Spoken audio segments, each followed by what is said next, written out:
Gracias a todos, un saludo muy afectuoso a ti, a toda nuestra audiencia. Buen martes. Pues ya estamos entrando no solo en la parte más concreta del proceso electoral, sino también en la parte, digamos, más conflictiva, justo porque ahora se añaden varios factores que están poniendo en predicamento al punto principal que me parece, o uno de ellos, que son justamente los organismos electorales,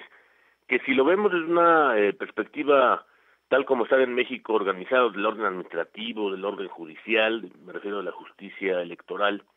son indispensables para los dos órganos, para los procesos electorales, desde luego porque ellos generan toda la representación política, lo mismo de la rama legislativa y administrativa. Y hay un marco, desde luego, legal que los regula, tienen sus alcances, sus límites, así como también de la selección de sus integrantes, y dependen, como sabemos, de manera fundamental de la confianza y de la credibilidad en el proceso, lo mismo de, por ejemplo, los partidos políticos y los candidatos, y también la propia sociedad que les da su aval con su voto, y no obstante, me parece que también de ello depende la legitimidad,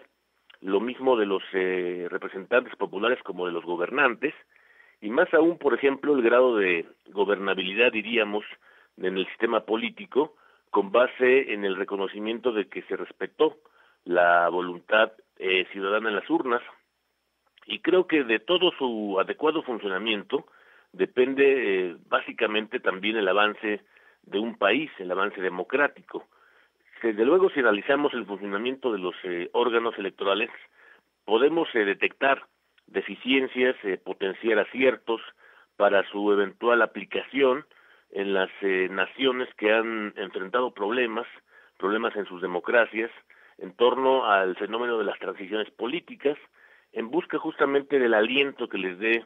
su democratización. Y bajo ese marco me parece que el diseño que tenemos en México, en el marco de la reforma que hubo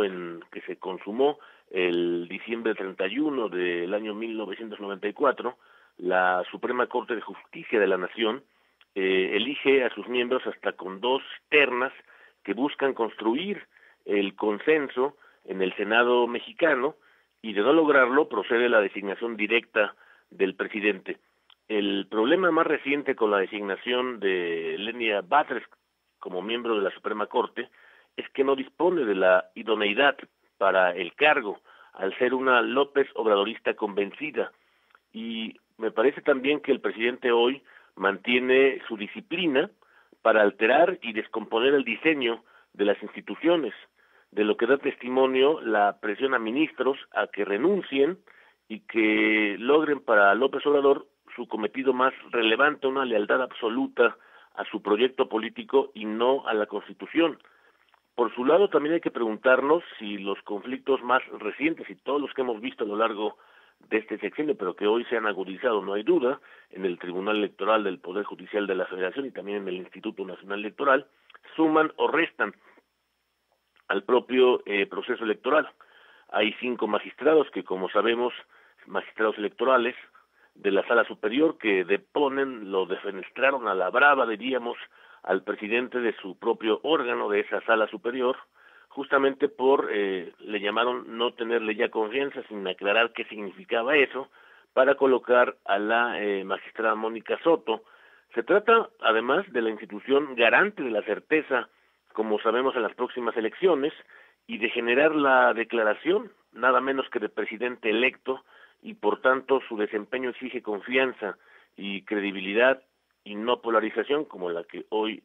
vivimos por desgracia. Requerimos además de un INE sólido en torno a la certeza del voto, en una coyuntura crítica que encuentra a esa institución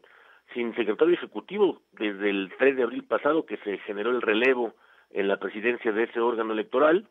y además sin la designación de diversas direcciones ejecutivas importantes, vitales para la vida de la institución, que deberían atenderse de inmediato. Por ejemplo, es muy relevante que el rol del secretario ejecutivo, porque le da fe pública a cada uno de los procedimientos del proceso electoral para realizarse con profesionalismo y confianza. 2024, que está por iniciar, da la impresión que en realidad todo el sexenio del presidente López Obrador se ha desarrollado como una extensa campaña electoral, y me parece también